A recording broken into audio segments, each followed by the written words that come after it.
Portanto, irmãos, exorto-vos pelas compaixões de Deus, que apresenteis o vosso corpo como sacrifício vivo, santo e agradável a Deus, que esse é o vosso culto. Culto o quê? Esse é o vosso culto racional. E aí, versículo 2: E não vos amoldeis ao esquema deste mundo, mas sede transformados pela renovação da vossa mente, para que experimenteis qual seja a boa, agradável e perfeita vontade de Deus. Amém? Amado, Romanos 12 mexe muito comigo por várias situações. Quem está acompanhando as outras quarta-feiras, a exposição bíblica, eu falo sobre a guerra entre o judeu de fala grega e o judeu de fala hebraica, a discussão vã que eles têm desde o capítulo 1, disputando sobre cultura, disputando sobre quem é melhor, o judeu que é biologicamente judeu ou o judeu. Então tem essa disputa. Quando chega no capítulo 12, aí no capítulo 7 fala da graça, Paulo disserta sobre a graça, disserta sobre o perdão, sobre a dificuldade de ser salvo, somente obedecendo a lei. Aí o 8 fala da graça de Cristo, sobre nenhuma condenação há para aqueles que estão em Cristo Jesus, né? O 9 fala sobre a soberania de Deus, que usa o exemplo de Saul, Esaú e Jacó, usa o exemplo de Faraó, que Deus escolheu como vaso de desonra. Até mencionei o calvinismo e o arminianismo aqui. Também o capítulo 10, que disserta sobre a graça, também sobre aqueles que invocam o Senhor, será salvo, todo aquele que invocar. Capítulo 11, que fala sobre a eleição de Israel e os remanescentes. E agora chegamos nos 12, amém, gente? O 12, apóstolo Paulo continua falando, embora algum de nós aqui possa querer interpretar como a renovação da questão do mundo, do pecado, não. Paulo, quando escreve essa carta, irmão, ele está partindo do pressuposto que ele não está escrevendo para ímpio. Então, quando Paulo diz da renovação da mente, ele não está falando para o cara, ó, aquele que está bebendo, está pensando em tomar uma cervejinha ainda, renova a tua mente, não se amolda ao padrão do mundo, não, mas busca a excelência de Deus. Quando ele diz isso, ele está falando para judeus que se converteram a Cristo. Ele está dizendo, sabe por quê? Vocês estão vivendo por um padrão tão humanista, que vocês estão valorizando as coisas que o mundo valoriza. Vocês estão egocêntricos, vaidosos, mas rogo-vos, pois, irmãos, pela compaixão de Deus, que ofereça os vossos corpos como um sacrifício vivo, santo e agradável a Deus. Esse é o vosso culto racional. E não vos conformeis com esse século, mas transformai-vos pela renovação do vosso entendimento, para que experimenteis qual seja a boa, agradável e perfeita vontade de Deus. Ele está querendo dizer, olha, enquanto vocês estabelecerem a mentalidade de vocês, com esse ego de quem é mais importante, de esse perfil humano, vocês estão com a mente moldada aos padrões desse mundo, cara. Quem tem mais dinheiro é mais importante, quem faz parte da etnia tal é mais importante, quem tem um pedigree melhor é mais importante. Vocês estão com a mente padronizada aos valores do mundo. Mas vocês só vão renunciar a isso se vocês oferecerem o corpo de vocês como um sacrifício vivo e santo e agradável a Deus, que é um culto racional. O que Paulo está querendo dizer? Olha, vocês têm que oferecer um culto com a mente a Deus. Será que esse proceder de vocês agrada a Deus? A forma que vocês estão vivendo, desmerecendo um, desmerecendo o outro, porque você tem um entendimento teológico diferente do que o outro tem? Será que não é a graça de Cristo que nos alcançou, o mesmo que alcançou um, alcançou o outro? Será que essa disputa de vocês não vai acabar nunca? E aí ele diz, oferece o corpo como um sacrifício vivo e busca Deus no culto racional. Você vai compreender a proposta do Evangelho. E quando você compreender, irmãos, sempre que eu dou célula, eu dou uma célula em algum lugar, vocês podem reparar que eu já dei célula do pastor Tiago, já dei célula, ontem, semana passada, mesmo quinta-feira, eu fui dar a célula do Jackson, não foi? Foi uma benção. Eu vi ele chegando, está lá atrás. E eu sempre, você vai ver eu orando, principalmente no final da célula, no início, a minha oração é: Deus, Senhor, em nome de Jesus, abre o entendimento desses homens, abre o entendimento para que eles possam compreender o Evangelho. Irmãos, se uma pessoa compreende o Evangelho, acabou a guerra, acabou a luta, acabou a labuta. Se você tem um discípulo, pastora Ana, você não, a senhora tem um discípulo, uma discípula, que a senhora fica arrastando ela, compromisso, exigindo compromisso, falando com ela. A partir do momento que a pessoa ilumina a mente para o Evangelho, acabou a luta da senhora, acabou a guerra. Eu falei isso na edificação ontem para os discípulos. Eu falei, ó, se os discípulos crescerem em comunhão com Cristo, em intimidade com Cristo, acabou minha guerra, irmão. Esse negócio de sentir tua falta no culto, não me sinto mais um opressor, porque às vezes o pastor se sente um opressor. Sabe, o cara pensa assim, poxa, não pode faltar nem um cultinho, o apóstolo fica em cima da gente, nossa, cadê minha liberdade? Liberdade para faltar culto, irmão, para quê? Para trabalhar? Porque está doente? Para ficar em casa? O que tem de melhor, irmão, do que estar na presença de Deus, receber uma palavra, ter comunhão com os irmãos, comer um lanche na cantina ali, ou estar junto? O que tem mais precioso, irmão, do que isso? Então, algo de estranho. E aí eu mencionei, ontem na edificação dos homens, o pessoal na África. Eu quero voltar lá. Aliás, eu estou até pesquisando uma passagem aí, só que não está dando as minhas condições financeiras agora, embora a minha agência de viagem agora está parcelando passagem no boleto, mas é para pagar até o dia da viagem, é pré-datado, é pré-pago, não é para pagar depois. Eu quero ir na Etiópia, porque o pastor Kalene está abrindo uma igreja na Etiópia. Eu tenho desejo de conhecer a Etiópia um tempão. Addis Ababa, que é a capital da Etiópia. E também quero agora abrir uma porta para poder ir para a Nigéria. Eu quero muito. Por quê? Deus colocou algo no meu coração que tem algo para me ensinar lá. Ele tem algo para me ensinar naquele lugar. E eu quero aprender. Quero muito. Já tive na África, em Moçambique, em 2019, vocês lembram. Eu aprendi muito. Mas eu sinto que ainda ficou faltando algo para eu aprender. E Deus quer terminar de me ensinar. Eu quero ir. Sabe, uma coisa que eu aprendi lá, a sede. Tem um grupo terrorista lá, muçulmano, e eles não podem adorar em qualquer lugar. E aí que eles saem 7 horas da noite e vão andando para o meio da floresta para adorar. Começa meia-noite o culto. Sem música, sem louvor, sem nada. Só a palma da mão e a voz. O louvor aí o culto vai de meia-noite até 7 da manhã. Aí quando acaba o culto 7 horas da manhã, por que 7 horas de culto? Porque eles só cultuam uma vez por semana. Porque não tem como eles ir para o meio da floresta 2, 3 vezes por semana. Então uma vez só vai uma vez por semana, aí vai de meia-noite às 7. Quando dá 7 horas, eles vêm embora.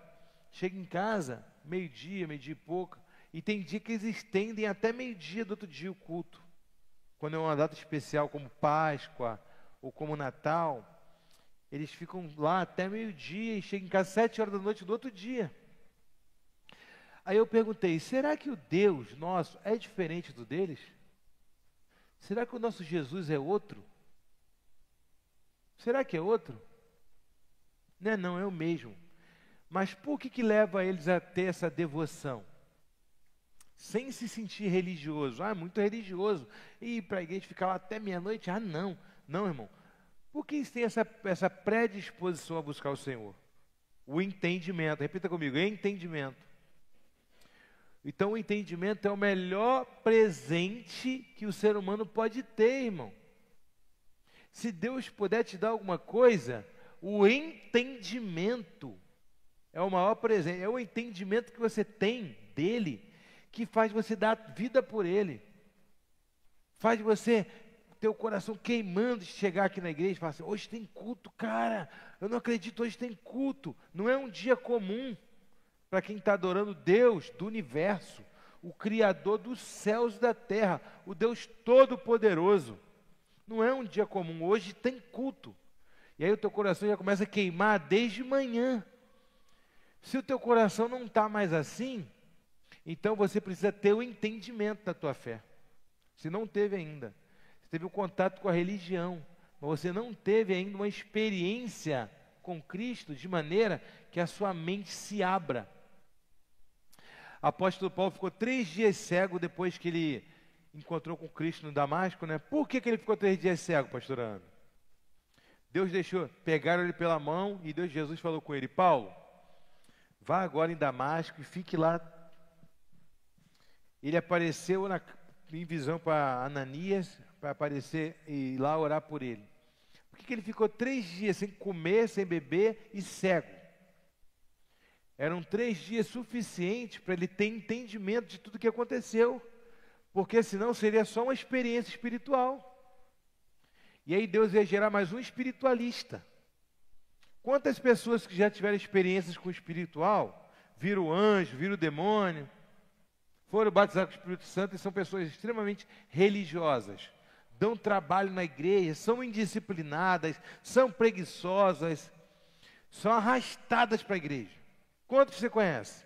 Fora você. Quantos? Então, sabe o que acontece? Por quê? Tiveram uma experiência espiritual, se tornaram pessoas espiritualistas. Ah, eu vi um anjo. Aí tu fala, olha o anjo. Olha. Aí é um mover, é um espiritualista. Mas o comportamento dela não está alinhado à palavra de Deus. Tu vê ele mentindo, tu vê ele sendo ignorante, tu vê ele comprando, não pagando, tu vê o mau testemunho. Aí tu fala, por quê? O cara teve um contato primário com uma espiritualidade. Jesus não queria que Paulo fosse mais um espiritualista que fosse impactado ou mudasse de religião porque estava impressionado com a visão espiritual. Jesus queria que ele entendesse a visão que ele teve e isso transformasse a sua vida. Entendeu? Ele teve uma visão espiritual. Não estou descartando que você ter uma experiência espiritual seja ruim. É bom. Mas quantas pessoas tu conhece que já tiveram experiências tremendas, maiores do que você, e não tiveram a vida transformada? Porque a espiritualidade, o espiritualismo não muda ninguém. Mas o entendimento da palavra muda. Então Paulo está querendo dizer o seguinte, sabe o que está faltando para vocês? Com todo respeito, é mais ou menos isso, né? Com a gíria de hoje, Paulo escreveu, irmãos, com todo respeito, vocês têm que se converter, cara. Vocês são carnais. Vocês não entenderam o evangelho, mas ó, eu rogo a vocês que ofereçam os corpos como um sacrifício vivo, santo e agradável a Deus. Um culto racional. Ofereça um culto com a mente. Para pensar a vida de vocês como é que está. Como é que vocês entendem isso? Vocês estão discutindo por tanta coisa tola. Em vez de vocês se reunirem para ganhar o império inteiro, vocês estão em Roma, na capital do mundo. Mas estão discutindo quem tem privilégiozinhos e quem não tem. E está deixando passar o grosso, sabe o que é? Estão peneirando o mosquito, engolindo o camelo, como Jesus disse. E aí, quando ele fala do culto racional, ele está dizendo o seguinte, aconteceu alguma coisa? Quando ele fala do culto racional, ele está dizendo o seguinte, olha, primeiro, para você entender, tem que oferecer o teu corpo como um sacrifício vivo. Ele mesmo disse, eu esmurro o meu corpo, faço dele meu escravo, para que depois de ter pregado para outras pessoas, não venha eu mesmo ser reprovado naquilo que afirmei categoricamente. O Paulo disse isso. Então ele não está cobrando de ninguém algo que ele não entendeu primeiro não, irmão. Ele disse, eu ofereço um culto racional a Deus, cara. Para de ser emotivo demais somente, age com a mente. Analise a tua postura. E aí depois ele diz, e renove a sua mente e não se amoldem aos padrões desse mundo, mas transformem para experimentar. Vem cá, ele está querendo dizer, se você quer experimentar agradável e perfeita vontade de Deus? Então você tem que oferecer um culto racional, para você experimentar qual seja a boa, agradável e perfeita vontade de Deus. E aí que está. 80% dos cristãos de hoje em dia só vivem a vontade permissiva de Deus. O cara é tão embrutecido, tão ignorante, que Deus fala, tá, tu quer? Então vai, faz o que tu quer. Deus deixa, porque não é pecado, entendeu? Deus deixa, vai, tu quer. Não é isso que eu tenho para você, não é isso que eu quero para você. Se você tivesse me buscado, eu teria orientado você a outro caminho, mas é isso que você quer? Então vai, toma. Não é essa pessoa que eu quero para você, mas é essa que tu quer casar com ela? É ela? Vai lá. Agora paga o preço aí. Agora chora, neném. Entendeu? Então Deus, irmão, não é que ele se cansa do homem, não. Mas é como se ele estivesse falando, vai, faz. Não é pecado, não. Senhor, é pecado eu arrumar um trabalho que me tira do culto, trabalhar de 2 às 10 da noite? De 2 às 10? Não vai participar de célula, não vai participar de culto de quarta, não vai participar de edificação, de nada. É pecado? Claro que não. Só vou estar no culto domingo. E olhe lá. É pecado? Não, vai. Agora, é a vontade boa, agradável e perfeita de Deus para a tua vida? Ou é a vontade permissiva de Deus? Não é pecado não, vai lá, irmão, vai lá. Não é pecado não. Vamos ver o resultado disso depois. Eu não nasci, e acredito que você também não, para viver a vontade permissiva de Deus. Para mim, a vontade permissiva de Deus é uma condenação ao fracasso. Para mim. Agora, eu quero viver a boa, agradável e perfeita vontade de Deus. Quem é que lembra daquele desenho do Nemo, Procurando Nemo? Quem lembra aqui? Ninguém? Ninguém teve infância não, gente? Então o pai dele está procurando ele, né? O Nemo sumiu. Aí tem uma parte do filme que ele fala assim, ele vai nadando para o oceano, um oceano enorme, ele é um peixinho desse tamanho. Ele está procurando o Nemo. Aí ele canta uma musiquinha, nadar, nadar, nadar. Aí ele fala nadar, nadar e nunca se cansar. Ele está no nadar. Só que chega uma hora que ele está cansado já de nadar, o oceano é enorme. Aparece uma tartaruga. A tartaruga diz assim, você vai nadar o oceano todo atrás dele? Eu vou te ensinar. A tartaruga pega ele e entra e traz ele para uma corrente de água, né? Aí tem uma corrente que corta o mar e leva ele, a corrente. Aí quando ele está chegando no outro lado do oceano, aquela corrente levando na mesma velocidade, a tartaruga fala assim, o teu ponto tá aí, mano, empurra ele e desce. Ele sai da corrente, aí ele sai no local onde o Nemo estava. Sabe quem é essa tartaruga? Vamos dizer assim? É mais ou menos assim, é o Espírito Santo que leva a gente, está vendo a gente nadar, nadar, nadar, e procurando, e está nadando.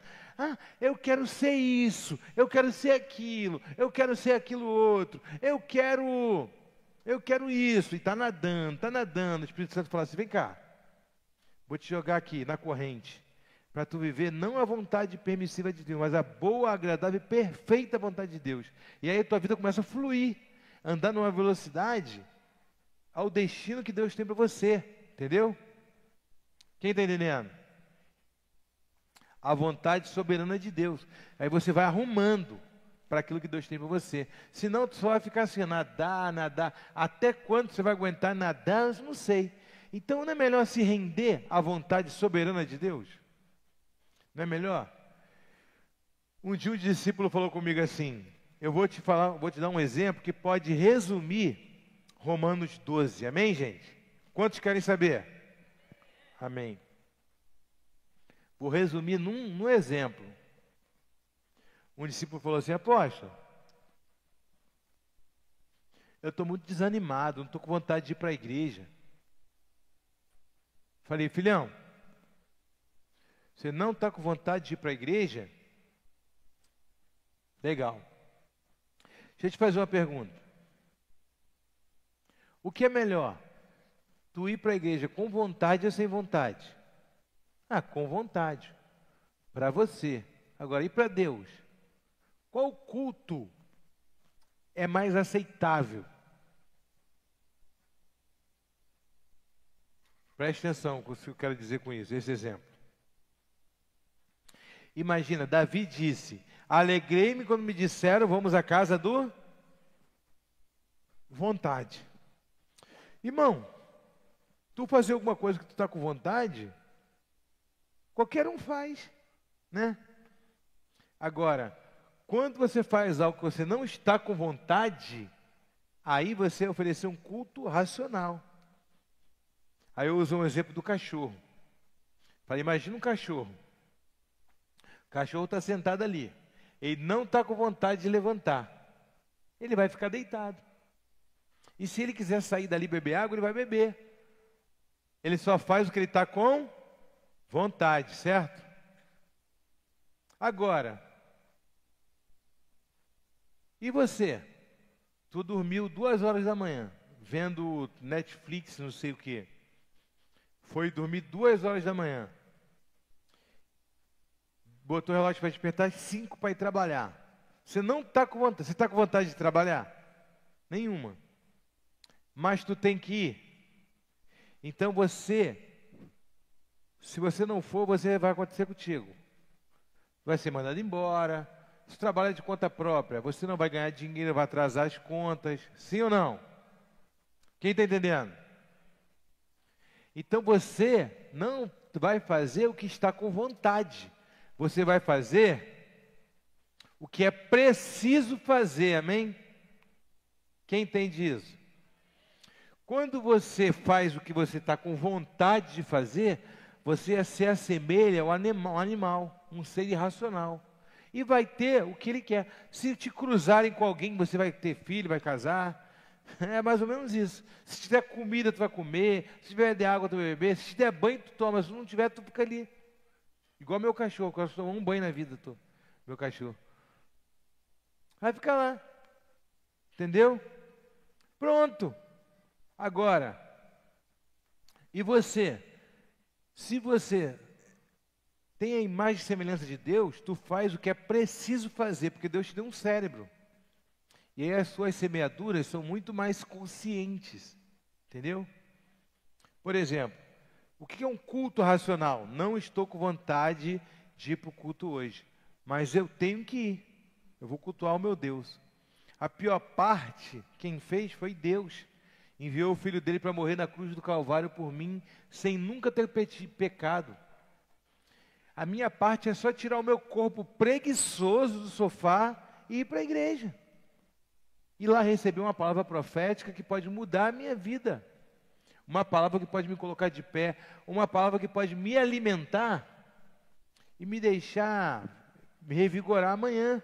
Porque o alimento de hoje não te alimenta, não te coloca de pé hoje.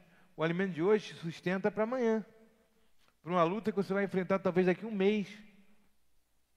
Então, Romanos 12 é mais ou menos isso. Oferecer um culto racional, que é um direito nosso como ser humano, adorar a Deus, que somos a coroa da criação. Não se compara o ser humano com um animal, não compara o ser humano com um gato, com um cachorro, não se compara o ser humano com uma tartaruga, nada disso, irmão. O ser humano é a coroa da criação. Então você tem o privilégio de, como imagem e semelhança do Senhor, oferecer um culto que nenhum ser, nenhuma criatura seria capaz de oferecer. Mas aí chega no dia de você ter esse privilégio, o inimigo diz, não vai não, tu está cansado. Ah, amado, eu sei. Tem dias que eu estou em casa, eu não estou bem, estou com muita dor na coluna, minha mente está embaralhada, não estou bem. A pregação está até pronta. E aí vem aquele pensamento, cara, se você não for hoje, tem gente para pregar lá para te substituir, tem pastores, tem apóstolos. Se tu não for hoje, cara, as pessoas vão entender. As pessoas vão entender que você teve um AVC, que você está com certa dificuldade. Ninguém vai te julgar, não. Mas meu problema não são as pessoas, não. O meu problema é Deus. Porque na condição que eu estou, Eu não faltaria uma festa de aniversário da minha mãe. Na mesma condição, eu não faltaria uma reunião muito importante se o Bill Gates ou o Trump estivesse aqui, quer uma reunião contigo. Eu não faltaria, na condição que eu estou. Então eu tenho que ser honesto comigo mesmo, porque Deus sonda o meu coração. Eu tenho desculpas para dar. Amor, fala com o povo que eu estou com muita dor, estou com dor no corpo, não estou bem, meu cérebro não está legal hoje. Eu não estou conseguindo paralisar, prestar atenção, me concentrar. Vocês entenderam perfeitamente, eu não ia. Mas eu sei muito bem, eu sei que Deus sonda meu coração, que se tivesse uma outra reunião com alguém muito importante, eu não faltaria por nada, nem se a vaca tossisse. Nada. Aliás, a vaca tosse. Agora matou essa curiosidade. Então vem cá. Então, amado, por que uma reunião mais solene que essa aqui, que o Criador dos céus e da terra está agora, aí entra uma outra questão. Tu chegaria atrasado nessa reunião? Bill Gates, Elon Musk, Trump. Fala mais um aí, não sei. Mark Zuckerberg. Eles estão querendo uma reunião, que eles estão querendo elaborar uma empresa aqui no Brasil, mas eles querem algo diferenciado. E querem alguém para ajudar, que fala português, para tanger, para tocar esse negócio para ele aqui. E aí, teve uma revelação. Qual? Tem que ser fulano. E essa pessoa é você. Fulano, quarta-feira, tal hora, tem que estar lá.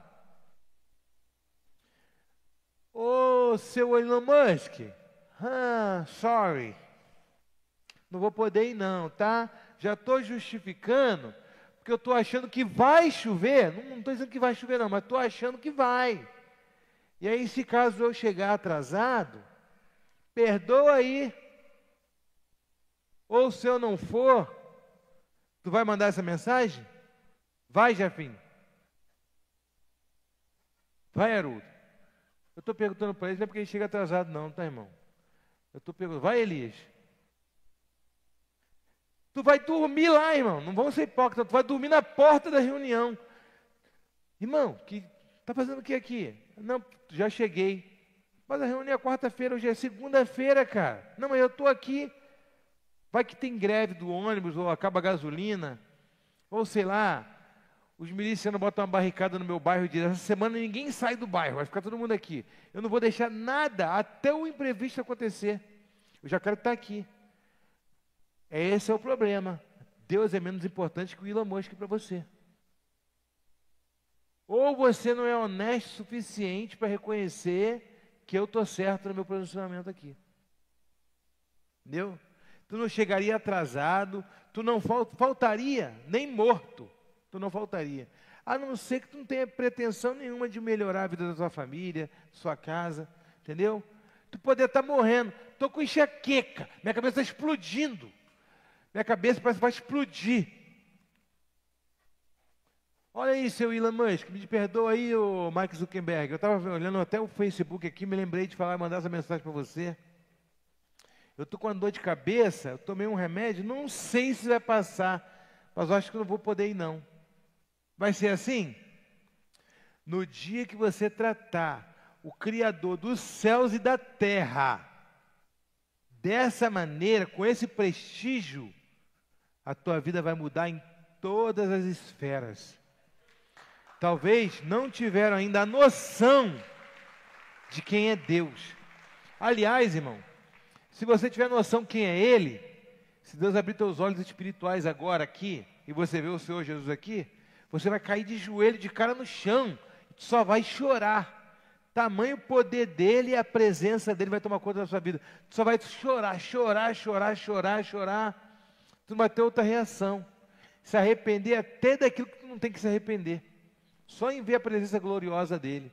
O problema é que alguns de vocês talvez não tenham fé para acreditar quando eu falo que Ele está aqui. Ele está aqui, talvez virou para cada um de nós um jargão cristão. Ele está aqui, ele está aqui. Não virou uma confissão de fé. Porque se você acreditar mesmo que ele está aqui, teu comportamento mudaria. Quem viu minha postagem ontem no Face ou no Instagram? Um texto. O senhor Antônio viu? Para de ser preguiçoso e lê o texto. Eu botei um texto lá falando, o tema é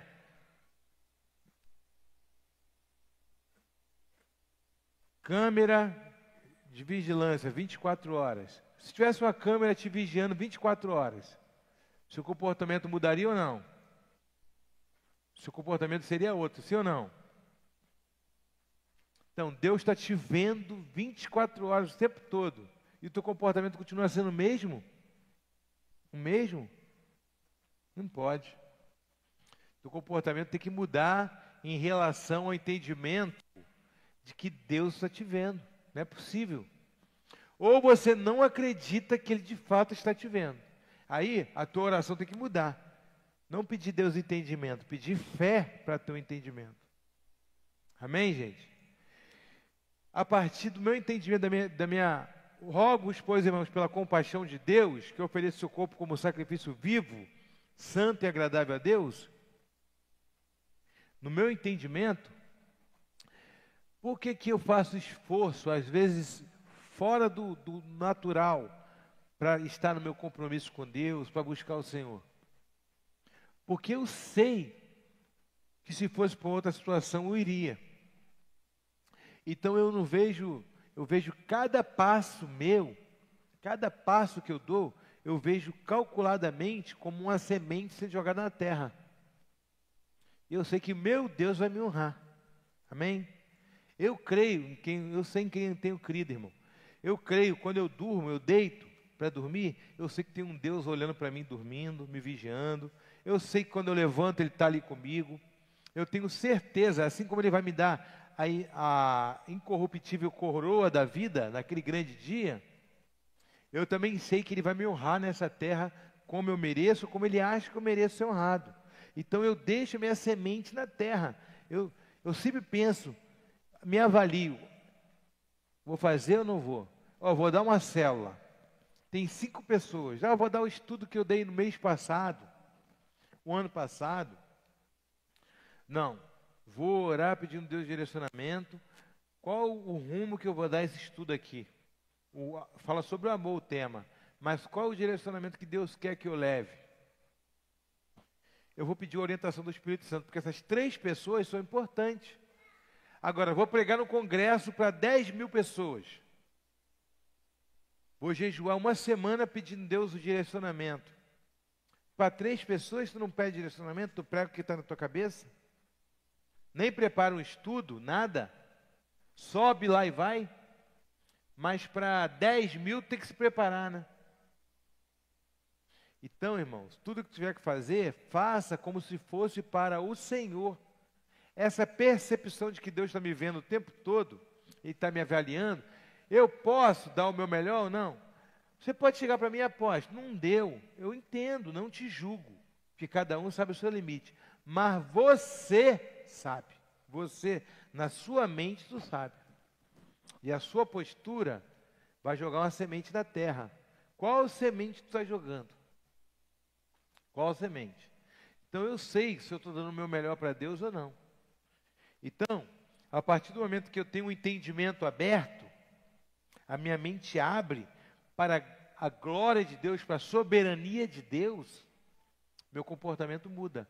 Eu ofereço um culto racional. Não estou com vontade, mas vou porque eu entendo que eu tenho um Deus soberano. Eu entendo que eu tenho um Deus que tem os olhos vendo toda a terra e me olhando nesse momento. E eu vou lançar sementes de honra, porque eu sei que na hora certa Ele vai fazer algo extraordinário na minha vida, no meu ministério. Eu só vou jogar semente e vou aguardar. Amém, gente? Glória a Deus. Romanos 12 é basicamente isso. Basicamente, teu entendimento aberto acerca do senhorio de Deus. Irmãos, tu pode chegar para um cara que se masturba todo dia, uma mulher que faz ser vergonhice todo dia, um homem que vê pornografia, Tu pode pregar para ele todo dia.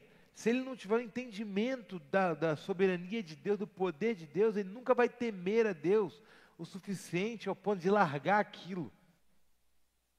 Entendeu? Não. Mesmo que ele tenha iniciado a fazer o que ele está fazendo, aí ele para, ele pensa, Deus está me vendo, cara. Ele para com aquilo. Ou então ele está com um pensamento na mente, ele está nutrindo aquele pensamento, seja o pensamento de pecado que for, está nutrindo, daqui a pouco ele pensa, Deus está vendo o que eu estou pensando, cara. Deus está lendo meus pensamentos. Eu vou interceptar esses pensamentos agora, substituir por outro. Fazer alguma coisa, cantar um hino, alguma coisa, mas pensar que eu estou nisso que eu estou pensando, eu não vou pensar, porque eu creio de fato num Deus que sabe até o que está na minha mente. E eu não vou desonrar Ele nem na minha mente. Então isso muda o comportamento. Amém? Um dia, eu estava na faculdade com a minha esposa, e aí tinha um monte de menina lá. Faculdade tem um monte de menina bonita, né? Não é bonita igual a minha esposa, mas tem. Aí, assim, aí eu estava assim de cabeça baixa. Aí uma passou. E hoje na faculdade, as mulheres não vão com roupa de faculdade, vão com roupa de academia, vão com roupa da Vila Mimosa, com tudo, menos roupa de faculdade. Aí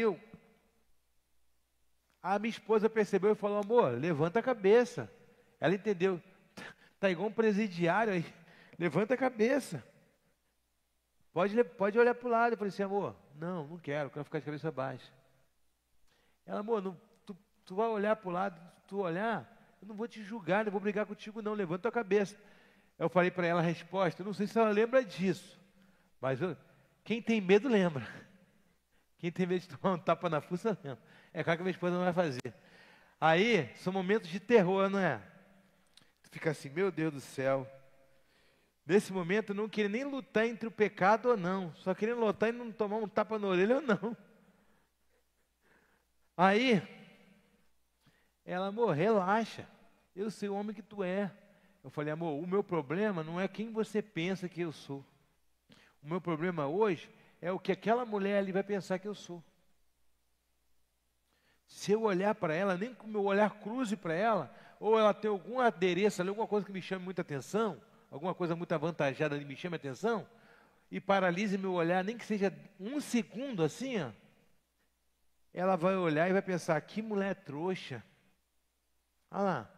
E vão julgar a minha fidelidade por um segundo. Eu falei, amor, eu não quero que nem na mente das pessoas eu seja infiel a você para não te envergonhar. Falei para ela, só em saber que eu estou te envergonhando, se uma mulher pensar assim, se ela pensar, e aquele cara ali, ó, só não pego ele se eu não investir. Se eu investir um pouquinho, eu pego. Que mulher. Eu já estou envergonhando a minha esposa, irmão. Na minha mente, na mente daquela mulher, eu estou envergonhando a minha esposa. Mas a minha esposa nem sabe, nem eu sei o que está passando na mente da mulher. Mas se houver essa possibilidade de eu envergonhar minha esposa na mente de alguém, para mim, não vale a pena. Porque Deus sabe. Irmãos, cada um tem seu nível de cobrança, amém? Esse é o meu nível de cobrança em relação à minha família. Em relação a Deus. Eu falo, Deus, o Senhor sabe que eu posso dar o meu melhor. O meu melhor hoje é olhar para baixo. A minha esposa falou, amor, por que tu não vai para a praia comigo? Eu nunca ia, vamos, nunca ia. Aí um dia eu fui comprar uma vara de pescar. Que coisa que eu não gosto, é ir para a praia. Coisa que eu não gosto mais ainda, pescar. Eu acho chato, eu acho enjoativo. Aprendi a pescar, sabe por quê? Eu ia lá para o meio da pedra pescar. Porque é melhor ficar pescando, porque a minha família aqui, eu ia para a praia, ficava 2 horas. A minha irmã, amor, a gente chega na praia, o sol está queimando, e você vai embora. Logo no início, amor, não aguento ficar 2 horas na praia. Sabe por quê? Confesso para vocês, porque para mim, biquíni e calcinha não tem diferença nenhuma. Entendeu? Aí eu tinha que ficar assim com o meu livro, ó. Ou então olhando para o céu. Após ser algum maníaco, se algum maníaco que não pode olhar, não sou não. Só sou um homem hétero. E tem uma mulher ali de calcinha, porque só muda o tecido para mim. Tem alguma diferença, Haroldo?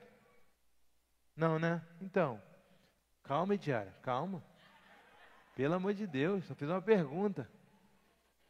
E aí, Não tem diferença. Então, cada um sabe o seu limite, não é? Depois que tu olha, que fotografou, irmão, aquilo ali fica na tua mente o dia inteiro. Aí tu fica ali, ó. Aí o diabinho do pica-pau fica assim, dá mais uma olhada, rapaz, tem nada a ver não. O outro diz, não olha, aí o anjinho diz, não olha não, cara. Mas aí já está na mente, entendeu? Então, a Bíblia diz que eu tenho que fugir da aparência do mal. Então, eu prefiro nem ir. Então, sabe o que eu fazia? Ó, vou para a praia às 5 horas da manhã. O pastor foi comigo, foi 5 horas, né? 5 horas. Fui lá para a pedra do Recreio, fiquei lá pescando. Tinha ninguém na praia. Minha esposa ficou lá. Ó, na hora de ir embora, me chama. Minha mãe está chamando. Aí o Cauã falou, a aposta está chamando, que ela já está indo embora. Não, está tudo pronto. A canga sacudida já? Está no calçadão já? Só me tira daqui quando for para embora. Aí vai assim, ó. Baixa a cabeça e vai. Entendeu, irmão? Cada um sabe o seu limite. Ninguém é super crente, não, irmão. A gente não pode se conformar com uma coisinha dessa. Então, a gente vai... Deus nos deu um cérebro, senhor não? Então, ter a mente renovada e não se acostumar ao padrão desse mundo, não é ser um religioso, não. É conhecer Deus, ter um entendimento de que Ele é, e temer Ele até nos teus pensamentos.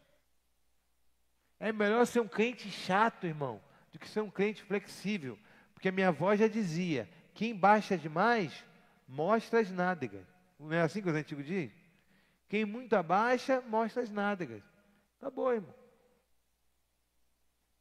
Em Romanos capítulo 13, vamos dar uma corrida aqui. Eu fiz as anotações. Paulo nos ensina que as autoridades são instituídas por Deus e que os cristãos devem se submeter a elas. Romanos 13, do 1 a 7, amém? Pois elas governam para o bem da sociedade. Isso não significa uma obediência cega, amém, gente? Não obediência. Paulo não está exortando a gente a viver uma obediência cega, não é isso não. Mas reconhecer uma ordem divina. Eu não falo de política, porém, dificilmente falo de política no altar. Mas na eleição eu falei, gente, decida cada um quem você vai votar no presidente. E algum discípulo fala, pastor, não fala no púlpito, mas quem é o seu candidato? Eu falei, meu candidato é esse. Por preferência, não. Por falta de opção. Mais esse. Agora, o Lula ganhou. Quando ganhou, eu falei, gente, ninguém mais fala do Lula. Pelo amor de Deus, não chama de ladrão, não fala nada. Sabe por quê? Porque ele é o nosso presidente. Ah, meu não. Ah, é, tu mora onde? Na China? No Japão? É teu presidente, sim. Você querendo ou não, é teu presidente. Então agora, a tua obrigação é orar e jejuar para que Deus possa converter a mente dele, ele ter uma mente santa e produzir frutos do que Deus quer. Porque uma autoridade, toda autoridade, ela é constituída por Deus. Não, apóstolo, no caso do Lula ou de qualquer outro presidente, é o povo que votou, eu sei. Mas até o Deus desperta o coração do povo, é Deus que desperta. Sabe por quê? Uma nação está em pecado. Em toda a história da Bíblia, eu não quero ser polêmico aqui, mas eu quero explicar, amém, gente? Quem está entendendo? Em toda a história da Bíblia, Deus deu ao povo líderes segundo o seu desejo. Então, o Lula ou qualquer outro presidente que possa estar hoje massacrando o Brasil, ele é a resposta do povo, quer ver? Tu fura a fila, tu é corrupto, tu merece um presidente como corrupto. Então, Deus te deu o que tu merece. Você chega na Bíblia, na igreja aqui, e bota a Bíblia, e bota a bolsa para segurar o lugar para a gente que vai chegar atrasado. Tu é tão corrupto como Lula. Porque uma pessoa chega cedo na igreja, quer sentar na frente, não pode porque tem marcação. Aí ela tem que sentar lá atrás. Por quê? Porque alguém segurou o lugar para alguém que vai chegar atrasado. E quem chegou cedo é obrigado a sentar lá atrás. Isso não é corrupção, não? Me dá um exemplo. Se não é. Talvez se você tenha feito isso até hoje, então pare, porque isso é corrupção. Se a pessoa quiser sentar na frente, um lugar privilegiado, que venha cedo. Amém? Venha cedo. Segurar lugar na igreja, no congresso, qualquer lugar, é corrupção. E aí o camarada dá uma nota falsa, não paga o seu imposto. O cara dá dinheiro para policial. E aí quer um presidente honesto. Quer um presidente honesto. Fura a fila. Por exemplo, às vezes o cara está 1 hora na fila, 2 horas. Uma vez eu cheguei no banco aqui, Miguel Couto, uma fila enorme. Eu tinha que pagar um negócio, mas só podia pagar na boca do caixa. Aí tinha uma ovelha na fila. E assinou para mim, vem cá, poxa, vou ficar aqui, obrigado, filho, vou ficar aqui. Vamos embora? Não, vou ficar aqui. Irmão, a minha esposa briga comigo, porque quando eu chego de manhã no Estácio, a fila do elevador está indo quase lá no outro lado da escada. Eu vou para a fila do elevador. Ela fala, amor, você pode passar à frente. Eu falo assim, não, eu posso ficar lá, em pé lá atrás, eu consigo. Se eu não conseguisse, mas é um direito. Tu é um direito, eu sei, mas não posso. Aí uma vez a gente estava no shopping, ela falou assim, amor, é porque não estou falando que minha esposa seja corrupta não, tá, irmão? Antes que alguém fale, tá vendo que a aposta corrupta? Um exemplo, a gente estava no shopping procurando vaga, e aí tinha uma vaga de cadeirante lá, né? Aí ela falou assim, amor, mas a gente tem direito. Bom, eu falei assim, não. Por quê? Porque no nosso carro não tem aquele adesivo de cadeirante. Eu tenho que ir no sindicato, no centro da cidade, ir lá comprovar que eu tenho esse direito. Eles vão me dar um adesivo, aquele adesivo lá atrás, vou botar um adesivo de cadeirante ou de deficiente, alguma coisa, e eu vou ter. E eu não vou de maneira alguma ir lá no centro do Rio requerer um direito de deficiente se eu quero ser curado, irmão. Eu não vou. Vou botar na traseira do meu carro lá para conseguir uma vaga no shopping, que eu vou uma vez por mês. Vou não. Não é que minha esposa esteja errada. Falei para ela, amor, não. Nunca mais ela pediu, entendeu? Para botar. Então, não vou. Então, o certo é certo, amém, gente? Eu não vou parar na vaga de idoso, porque eu não sou idoso. Eu não vou parar na vaga, mas ninguém está vendo. É lá atrás, mas Deus está vendo. O meu Deus está vendo. Então, eu vou semear atos de justiça diante do meu Deus, que tudo vê. E Ele tem uma colheita para mim. Eu não vou abrir mão da colheita que Ele tem para mim, amém? Então eu vou dar o meu melhor, eu vou estudar, eu vou escrever um livro, vou dar o meu melhor. Eu vou fazer alguma coisa para Ele, vou dar o meu melhor. Como o apóstolo Paulo disse, tudo que tu fizer ao Senhor, faça segundo a sua força. Eu vou dar o meu melhor. E aí Deus fala assim, o meu filho merece sentar na mesa com gente importante. Quando eu falo gente importante, irmão, é dentro do padrão social, amém, gente? Todos vocês são importantes. Eu sento para tomar um café com vocês. Agora, meu filho merece um lugar especial porque ele vê tudo para mim como algo especial, porque é para mim.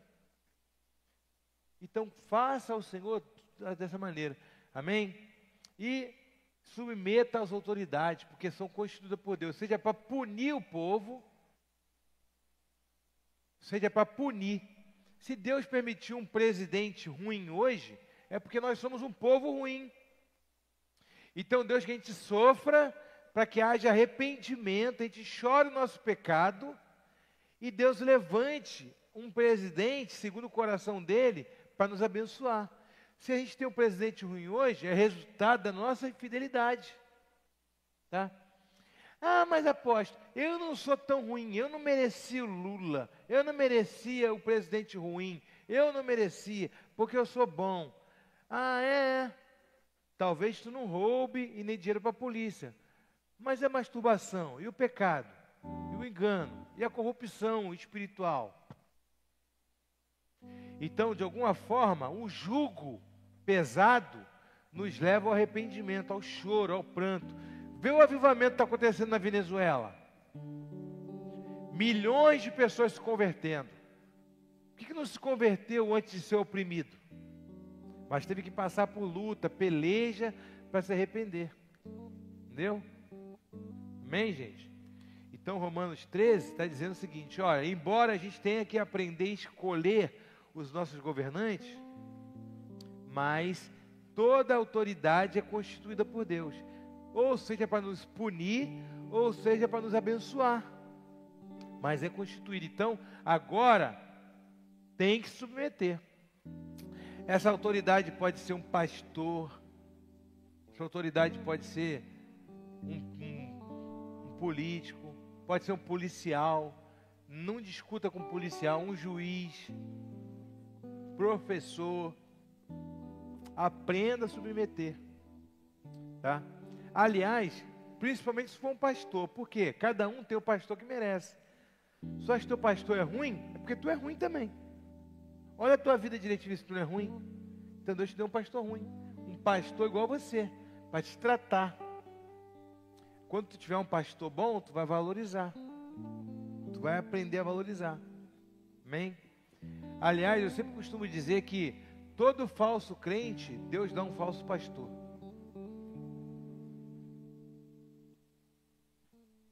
E Paulo começa a destacar que o amor, o capítulo também se destaca que o amor cumpre a lei, em Romanos 13, do 8 ao 10. E que os crentes devem viver como filhos da luz, despertos para a iminente volta de Cristo. Em Romanos 13, 11, 14 também, nos ensina a rejeitar todas as obras das trevas e nos revestimos em Cristo.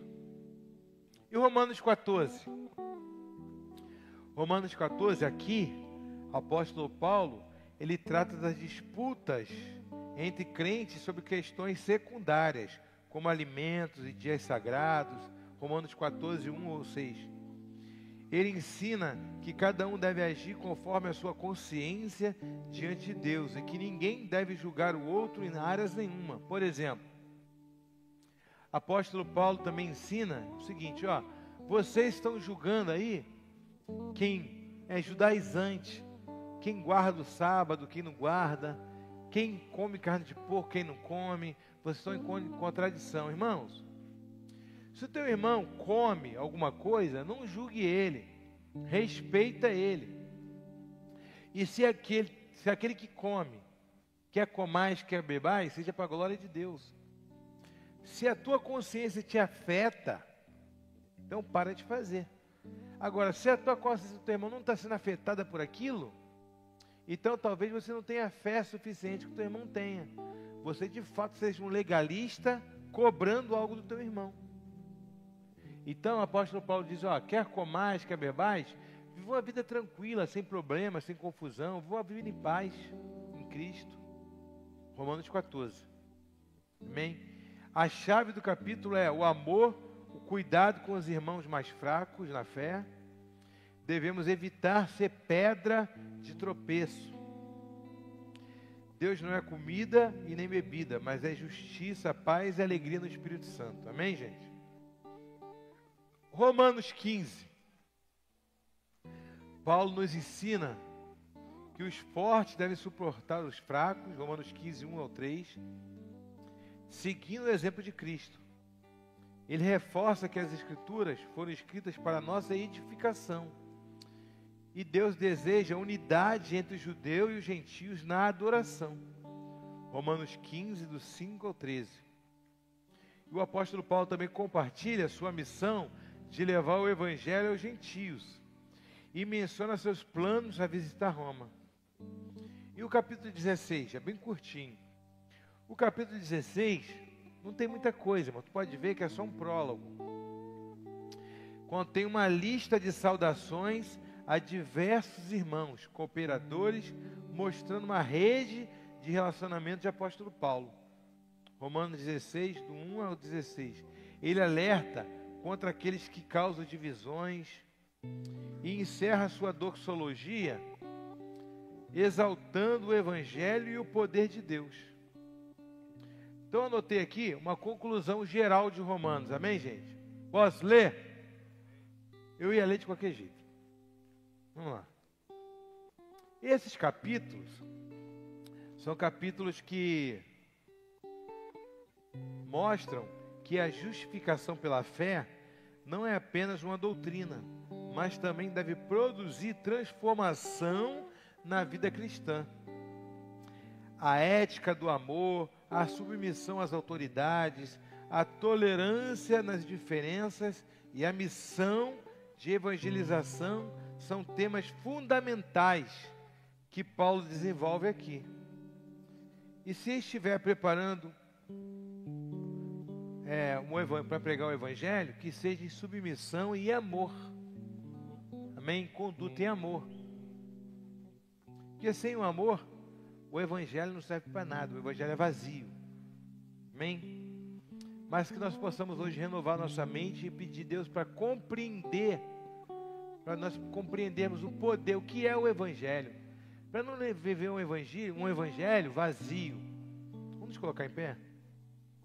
Não viver um evangelho sem frutos, um evangelho medíocre. Não existe evangelho medíocre, evangelho e pronto. Mas nós mediocrizamos com a vida que nós levamos. Irmãos, se a gente entender hoje quem é Deus, quem é Jesus, agora, nesse momento, o nosso coração vai vibrar de desejo de querer pregar o Evangelho, de ensinar a palavra para outros, de estar no culto. Caraca, hoje é dia de culto. Meu coração, eu estou louvando o Senhor, cara, com microfone, com guitarra. Não é igual o pessoal da África na palma da mão, não. Eu nem estou andando 7 horas de caminhada para dentro de uma mata para adorar, não. Eu estou adorando em cima do altar, vindo de casa agora, cheirosinho, tomei banho e tal. Então, nosso entendimento, a nossa louvor muda, nossa pregação muda, o estudo está preparando para a célula muda, tudo muda através da compreensão que você tem de Cristo. Talvez você esteja se sentindo cobrado por alguém, pelo líder, pelo teu pastor. Estou me sentindo cobrado demais. Então, irmão, busca a revelação. Sabe por quê? Se você buscar a revelação, tu não vai se sentir cobrado nunca mais, tu vai se sentir feliz. O teu líder não vai se sentir mais um cobrador e você não vai se sentir mais cobrado, porque você vai dar o que você tem de melhor para Cristo, sem ninguém ficar te vigiando. Amém?